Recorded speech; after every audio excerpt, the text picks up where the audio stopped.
Yo, what's going on, guys? It's Anime One back here with another video, and today we're gonna be talking about Mooneye, the banished Naruto story, part 3. So let's begin the video. Naruto, Kiyomi, and Mei were on the tent of the Mizukage. While they were there, it had been 2 weeks since they were discussing the plans of invading Yagura's forces, and they'd come up with a pretty solid plan. By knowing every single of Naruto's crewmates' strength and abilities, it was pretty simple to come out with it. May started to speak. Now, if you wouldn't mind, can you tell me every single one of your crewmates' abilities? Naruto-san, she said. Naruto nodded. I have no difficulty in that, so I'll begin. We'll begin with Zabuza. He's my right-hand man, also a double sword wielder. May's eyebrow quirked when he said double sword. Double sword? What do you mean? She said. Naruto didn't answer her question because he was too tired to. Kiyomi sighed and answered, well, Zabuza's blade has evolved. About that, we'll tell you later, but let's get on with Yuki. He's the left-hand man of our group. He's the strongest after Zabuza and Naruto. He's a taijutsu specialist, and his physical body strength is, you can say, immensely strong, she said. Mei nodded, understanding what he was saying. The fourth is Takenami. He's a puppeteer, and he has defeated Sorcery of the Red Sand, so currently I don't think there is a better puppeteer than him in the whole world, she said. Mei again nodded, listening to very carefully. This was getting interesting. They already had 4 S-rank shinobi in their ranks. Okay, fifth is Yamamoto. He is the sniper and specializes in assassination skill. No one is safe from him. He will be killing the generals secretly, so you know what he's gonna do. Kiyomi said again. Mei nodded. Now next is Sakuto. He's the interrogator of our group, and doesn't mean that he doesn't know how to fight. Well, he might not be an S rank, but he still knows how to fight fairly good. He specializes in fire style and water style ninjutsus. But his special ability is to get inside people's mind and extract information. Next is Mai. She's the sensory ninja, and also she has a Keke Genkai that allows her to cancel out any genjutsu. No genjutsu can affect her, and she can cast a genjutsu, which are almost unbreakable, and her taijutsu is Joni level. Next, and after that, is me. My name is Kiyomi, as you know, and I am the strategist of the group. And also, I can transfer information to others who are within 3 kilometers within my range without weaving any hand signs, she said. Mei was a little taken back. The team was almost perfect. Then she pointed out something that she had in her mind. What about him? He's the leader of the group, she said, pointing at Naruto. Was lazily just looking at the ceiling, not giving a damn about anything. Kiyomi sighed. Her chief was a rather lazy person when it comes to these matters. Well, you will see why he's the leader of our group when the time comes, but right now, I would rather not tell because you will not believe me, she said. Mei was still a little skeptical of this 16-year-old boy being the leader of a group of almost S-rank shinobis. She sighed. She had no other option but to follow her lead. So she nodded. So, we'll begin our plans in 1 month and 15 days, Mei said. Kiyomi nodded. Yes, we at least need that much preparations. We need to see where the generals are and what place and what time for Yamamoto to kill them and secure a position in our country. Then, because of that, the forces will be significantly weakened, and of course, slowly killing off the other enemies. And when the numbers of the rebellions and Yagura's forces are even, we can go in an all-out assault, and that will be that. I think this plan should work. And don't worry about Yagura. Zabuza will handle him. Zabuza said that he has something personal, but he never told me. Kiyome said, May looked at the girl, yet you married him and also have his child. Why? May asked. Kiyome smiled. People are rather strange. They don't tell everyone everything, even to the people that they love. They rather keep something secrets, and Zabuza is the same. I have not told him everything about my past, but that doesn't mean that I don't love him. I love him with all my heart, so does Zabuza. We trust each other, so there's nothing to hide in that sense, but there's still stuff that I would rather keep to myself, she said. May nodded. She couldn't agree more. Her past as well wasn't the best. He had grown up being an orphan, and she knew the horrors of war since the day she was born. She was at war with Yagura, and there was nothing that she could do. One day, Yagura was such a kind man, and the other day, he became a psychotic man who wanted nothing but destruction. It was strange. Most people thought that Yagura was under the control or under some kind of genjutsu, but Mei knew that Yagura was a perfect Jinchuriki, and due to that fact, he could not be controlled by any genjutsu unless it was an extremely strong one. A strong one enough to control the Nine Tails itself, and as for the facts he knew, only one man had enough power to control the Nine Tails, and that was Madara Uchiha, and he was long dead, so the only chance that she had was, no, Yagura was not being controlled, he was doing this all on his free will. But that was what troubling her. How could a single man change so much in just a single day? That wasn't simply possible unless Yagura had kept on a mask of a kind boy and waited for the perfect opportunity to wipe out all the bloodline users, and maybe that was it. She never knew the truth. Mei saw that the team didn't have a medic, so she asked Naruto-san, your team doesn't have a medic. Naruto opened a single eye and looked at Mei. Yes, we don't, and that's the only thing that our team is lacking, and I haven't been able to find a worthy one to join our team, he said. Mei raised an eyebrow.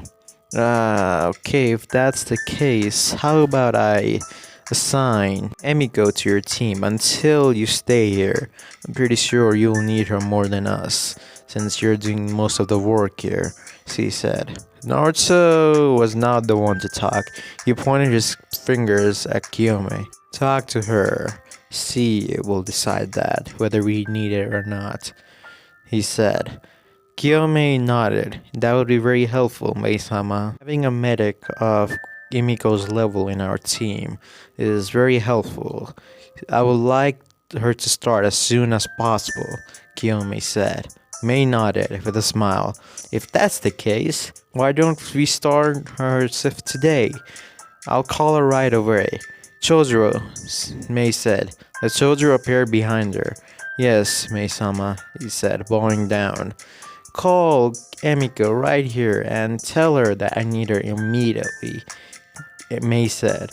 Chojuro nodded and vanished in a body flicker. Soon, Emiko entered the camp. Yes, Mei-sama, you called for me? She said. Yes, Emiko, I have a little request for you, Mei said, with a smile. Emiko had a confused look on her face. Yes, sure, Mei-sama, you can ask whatever you want, she said with a huge smile. Mei nodded. Well, you see, our guests here who are helping us with the war, they're lacking a medic, so I would like you to be their medic ninja until they stay in the Hidden Mist village. Okay? She said. Emiko didn't wanna do it. She had a conflicted look on her face, but since Mei was telling her, she nodded. As you order, Mei-sama, I'll do it, she said. Mei clapped her hands. Yes, now since that decided, let's conclude this meeting right here, she said. Both Naruto and Kiyomi stood up, walking away. out of the camp, followed by Emiko. Soon, Emiko caught up to Kiyomi and started talking to her. As Naruto walked away without making a single noise, as Emiko looked, "Huh? Where did he go?" she asked. Kiyomi sighed. "Well, he is very sneaky and very fast, so most people won't even notice that he sneaked up behind them or that he vanished," she said. Emiko again looked at her. "He's that fast that no one can even notice him that he's disappeared and appeared whenever he wants?"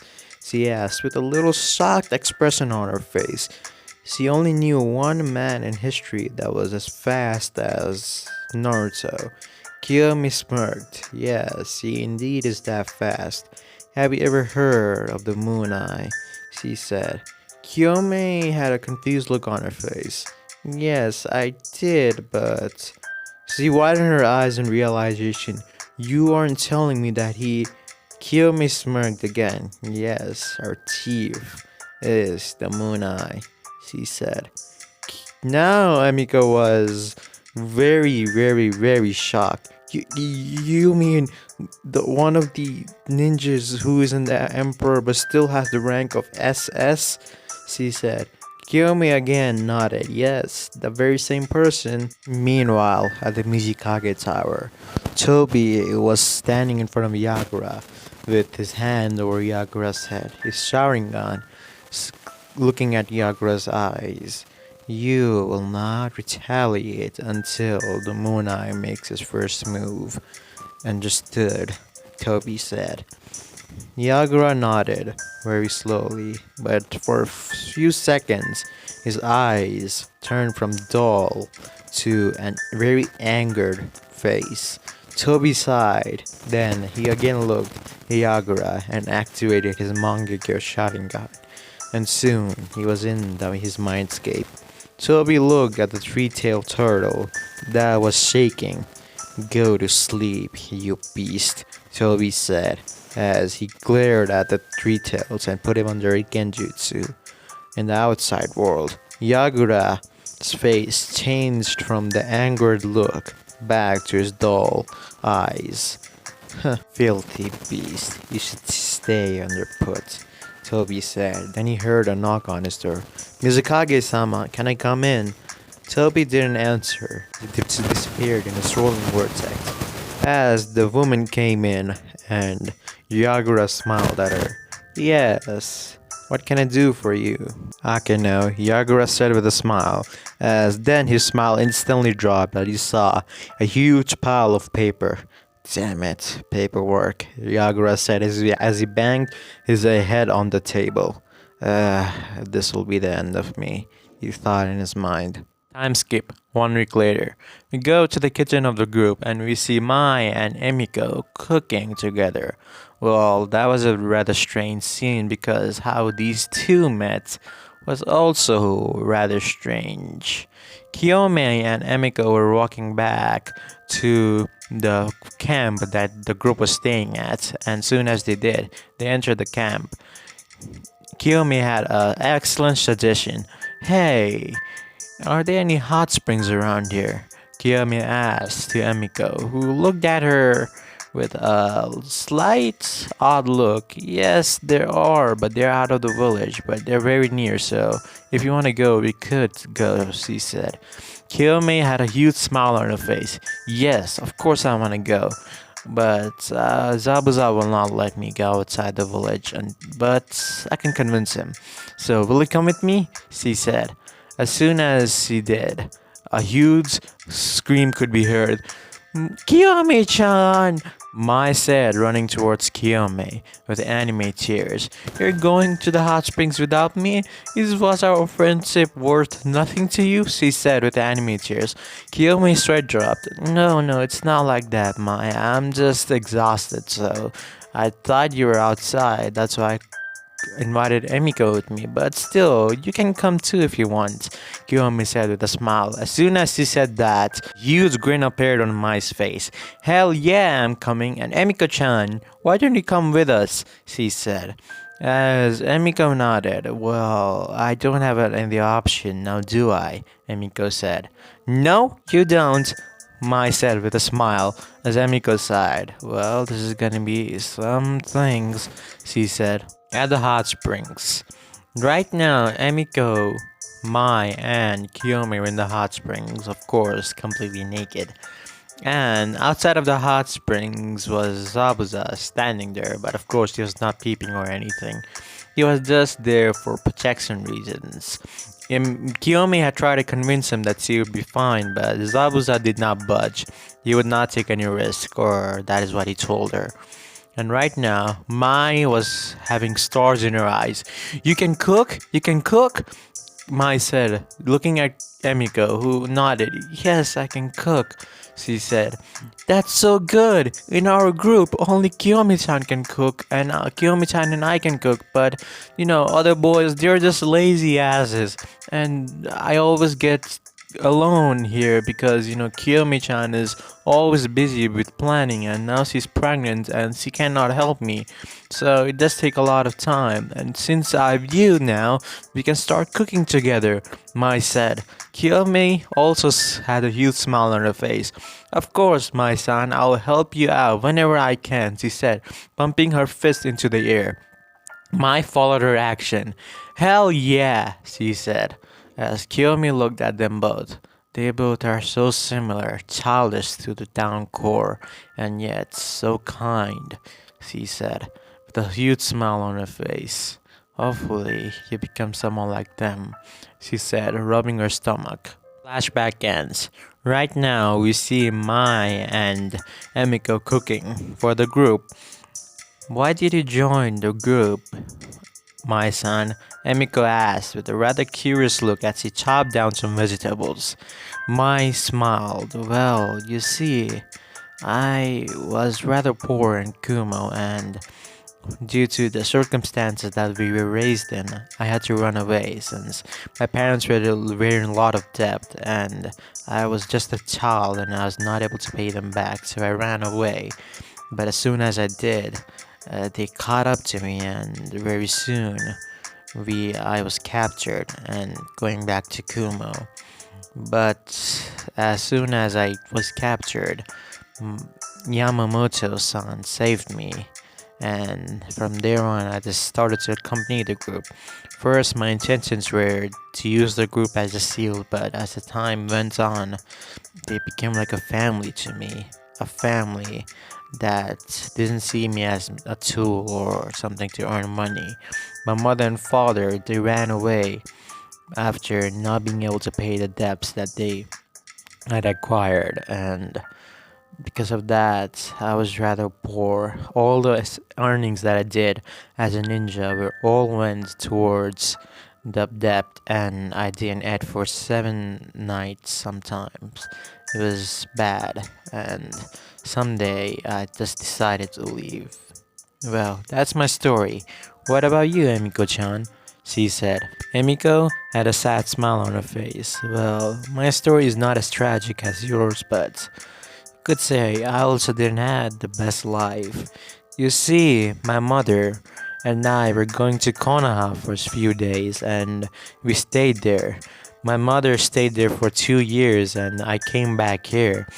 Till that time, the rebellion and all this was not happening, so I was living a very peaceful life with my father. And after my mother came back, we were a very happy family, but soon, once the rebellion started and Yagura wanted to do all this stuff, we were thrown out. My father was killed due to having a bloodline, and my mother and I joined the rebellion sides. And from that time, I had only known war. But you see, my mother, she went outside of the village for some work, and she was killed. It's not specific who was she killed by, but she was killed by someone, and that's the end of that. But my mother taught me many things, like I should always be kind to others and help others and never kill, and that's why I decided to become a medic ninja. I've never even killed someone, and I always want to save people, she said. Mai looked at Emiko a little shocked. You've never killed, even after being a war for almost 4 years? Said, rather shocked. Emiko shook her head. No, 4 years. Yes, I do admit it's a long time of war, but yeah, I've never killed someone. My talents were always in medical ninjutsu and my sensory abilities, and due to that fact, I was always healer of our group. So you could say that never killed someone, but I've saved many lives, and I'm very proud of it, he said. Oh, your mom is sort of like a role model, Mai said. Emiko smiled. Yes, he is. He was always very kind. No matter who he met, he always treated them with kindness. No matter what of their background or what they've done in the past, he ignored all of that. The only things he said to me was what matters is the present. The past doesn't matter. What they are doesn't matter. What matters is what is in their heart and what are the intentions right now. If they're good, then she'll show them kindness. But if they're bad, she said that treat them like a devil. But I could never bring myself to do that. Even if someone had ill intention, I would just heal them no matter what. You could say that's a bad side of me, she said. I don't think that's a bad, but you see, every single person in our group has killed, and especially Chief. He is rather bloodthirsty when it comes to battle, and he has killed more than I can count, just like all of us. Zabuza also has killed, but nowhere near Chief. Yamamoto, you see, he's an assassin, but still, Chief is just another monster. He wants to change the world for the better. Change the world? Emiko said, with a confused look. Mai nodded. You see, Chief, he was banished from his village without any solid reason, and that opened his eyes for many things. Chief wants to disrupt the system that is right now and create peace in the ninja world. The daimyos, as we all know, are rather selfish. They do whatever they want, just in a whim they can start a war. Do you know why the third great shinobi war was started? My ass, Miko, who shook her head. Well, if you really listen to the reason, it's rather trivial, but it's the truth. You see, the daimyos had a real quarrel between the Land of Fire and Land of Earth daimyos. They didn't agree on some kind of trading topic, and that led to the war. Emika widened her eyes. What? In that small of a topic they started a war? She said. Mai nodded. Yes, Chief wants to remove the system of daimyos and create a democratic system where the public has more say than the government itself. That is what Chief wants. Something that only public can decide. A war that only public can decide if they want or not. Not daimyos. Not on daimyo's whim. Okages, you see, are rather wise than daimyos. They know the consequences of war, while some daimyos profit from war, while the villages suffer due to their low military power after the war. And that is the reason why this all has happened. First, it's the Third Great Shinobi War, all because of land, money that the daimyos want for their country. And if the democratic system was established, none of this would have ever happened, Mai said, as she closed her eyes with the serious look, but as soon as he said that, it disappeared. No, let's not talk about that. Now, let's start cooking. Everyone must be hungry, she said as she started cooking in a fast pace. Emiko nodded as she also started cooking, but Mai looked at Emiko. You're a light, Emiko, and I hope that you can discreet the darkness that resides within Chief. Otherwise, it'll consume him someday, as we all hope that it doesn't, but at the path he's going right now, it will. And you're so pure, you have kind heart that I've never seen in anyone else before. And maybe you can change him, she thought. We cut to a mountain where Chojuro and Zabuza were practicing. or you could say just had practice a Kenjutsu battle. While Chojuro was panting very hard, Zabuza looked barely tired. Ah, Chojuro, you're terribly weak, Zabuza said. Chojiro's eye twisted in annoyance. How the hell did you get so strong, Zabuza-san? Chojuro said, getting up. Well, 4 years is a long time. A lot of things have happened. But I'll tell you that later. I'll take a rest, Zabuza said, as he sat down beside Chojuro. Chojuro looked at Zabuza. Zabuza, I want to ask you something, and this has been in the mind of a lot of people in our group, he said. Zabuza looked at Chojuro. What is it? Zabuza said. Why are you so loyal to that 16-year-old Naruto? I mean, he's just a brat, and yet you're so loyal. You treat him like your superior. Why is that? Chojuro said. Zabuza closed his eyes. That boy is special. He has a power that no one in this world does, and I believe you'll create a world where my child and every one of us can live peacefully. But if you want to know the real reason, I'm an adept to him, and I think of the group as my family, so that's one of the reasons. Adept, Tojiro said. Zabuza nodded. Well, it started when I left the Mist village 4 years ago to search for the brats as soon as I heard that he was banished out of the Leaf village. I searched for him for at least 6 months and I couldn't find him. And at that point, Kumo and Hyakura's forces had allied. I don't know at what agreements they had, but somehow they had agreed that if they had managed to capture me and bring back to the Mist Village, I think they would reward Kumo with some kind of bloodline user. So they managed to capture me and the brat saved me. And that was the first time and I saw his true power. The power that I holds, Sabuza said.